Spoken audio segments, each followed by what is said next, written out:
শিক্ষাবৰ্ষ সলনি কৰাটো অসম চৰকাৰৰ এই সিদ্ধান্তটো আমি তেতিয়াও মানি লোৱা নাই, এতিয়াও মানি লোৱা নাই। আৰু আমি ভাবো যে শিক্ষাবৰ্ষ এই ধৰণে থাকিলে ছাত্ৰ ছাত্ৰীসকলে যিমান সময় পাঠ গ্ৰহণ কৰিব পৰা সুবিধা পাব লাগে তাতকৈ নিশ্চিতভাৱে কমকৈ পাই আছে আৰু পাই থাকিব। নভুনিবা কৈ আছে যে শিক্ষাবৰ্ষ 1 জানুৱাৰীৰ পৰা 31 ডিচেম্বৰলৈ হ'ব লাগে। এইটো আমাৰ খুব দীৰ্ঘদিনীয়া দাবী আৰু পৰামৰ্শ, আৰু মই ভাবোঁ যে এইটো সন্মানৰ বিষয় হিচাপে ল'ব নালাগে। অকল ছাত্ৰ ছাত্ৰীৰ মুখখন চাব লাগে, আমাৰ সামাজিক পটভূমি ভৌগোলিক পটভূমি চাব লাগে, আৰু চাই 1 জানুৱাৰীৰ পৰা 31 ডিচেম্বৰলৈ শিক্ষাবৰ্ষটো কৰাটো উচিত হ'ব আৰু এতিয়া বাস্তৱ হয়।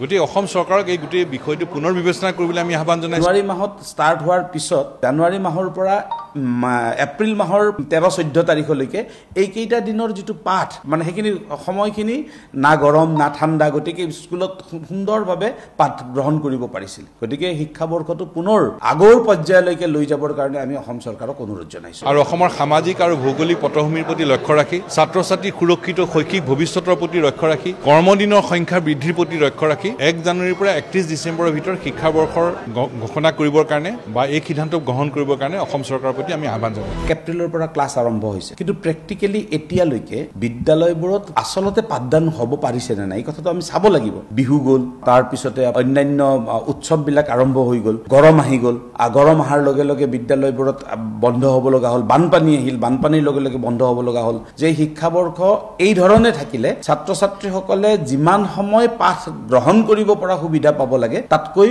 নিশ্চিতভাৱে কমকৈ পাই আছে আৰু পাই থাকিব। পৰামৰ্শ বুলি আমি পাইছোঁ শিক্ষা বিভাগত অসমৰ যিসকল শিক্ষাবিদ আছে, বহুত ৰিটায়াৰ্ড প্ৰিন্সিপাল আছে, এই সকলোক লৈ এটা কমিটি এখন কৰাৰ কথা বিবেচনা কৰিছোঁ। কমিটিখনৰ পৰামৰ্শ মতে তেনেকুৱা ব্যৱস্থা যদি গ্ৰহণ কৰিবলগীয়া হয় আমি কৰিম।